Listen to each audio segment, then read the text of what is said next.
So the United States now has in its custody an ISIS-K terrorist who allegedly helped to plan the 2021 Kabul airport attack that took the lives of 13 of our U.S. service members. The suicide bombing was executed during our chaotic exit from Afghanistan, a withdrawal that President Biden, called a success. The extraordinary success of this mission was due to the incredible skill, bravery, and selfless courage of the United States military and our diplomats and intelligence professionals. So here's President Trump announcing the capture of Mohammed Sharifullah, also known as Jafar. Watch. This was a very momentous day for those 13 families who I actually got to know very well, most of them, whose children were murdered, and the many people that were so badly, over 42 people, so badly injured on that fateful day in Afghanistan. What a horrible day. Such incompetence was shown. 31-year-old Marine Staff Sergeant Taylor Hoover was killed in that bombing. His mother says that her firstborn and only son was the light in the room, the one everyone always went to. He wanted to be a Marine since he was 6 years old. His family says that witnesses told them that Taylor fought until the very end, tying a tourniquet around his own leg and handing out ammo to his fellow Marines before he died, trying to help people at the airport get over that wall. His mom, Kelly Barnett, has been with us before, and it's good to see you again, Kelly. Thank you so much for joining us again today. So when you heard this news, I know you heard it firsthand from President Trump, and you and the other families had what we're told is a very emotional Zoom call yesterday. What went through your mind? What were you thinking and feeling on that call with him? Thank you for having me, Martha. I was just overwhelmed with gratitude.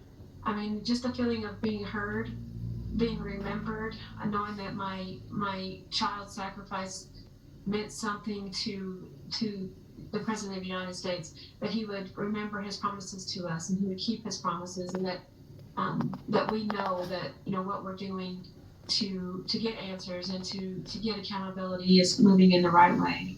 It was a good day. I'm glad. I'm very glad. And, you know, he has spoken many times about his feeling for all of you and the loss that you all suffered.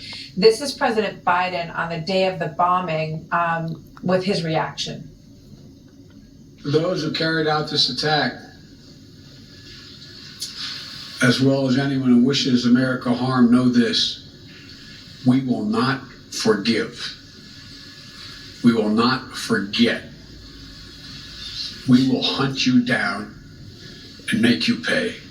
Did you feel that coming from the president in his responses to you and the other families, Kelly? Are you speaking of Joe Biden or are you Yes. speaking of President Trump? President Biden. No, President Biden could care less. He wanted us to go away. He wanted us to just, you know, to be just brushed under the rug. He cared more about the Taliban and how they felt about it than he cared about us. So what kind of, you know, I don't know if closure is probably a terrible word. I'm not sure you ever have it in this situation. But how do you feel today as an American looking at where this stands? I am so proud to be an American today. I know that there's not going to be a day that I'm like, okay, this is closed. I have closure. But I know that we will get the accountability that we're looking for. I know that President Trump cares. I know that his whole administration cares. We've talked to many of them, not just President Trump. He is the leader. He is the our protector in chief. But there have been many that have helped us, and there's a guarantee that they will get us what we want. Yeah. We have a photo of this suspect who's being held in Virginia, as we understand it, being taken away And we hope that he does see justice, which was promised last night, Kelly. I want to thank you as a Gold Star mom, and I want to thank your beautiful son for his service to this country. You can just see looking at his face. And thank the good Lord for Donald Trump being in charge now. All of us proud as Americans, as I know you are, as his mom. And so we thank you. Thank you. Thank you very much, Kelly. Send my best to you and your family.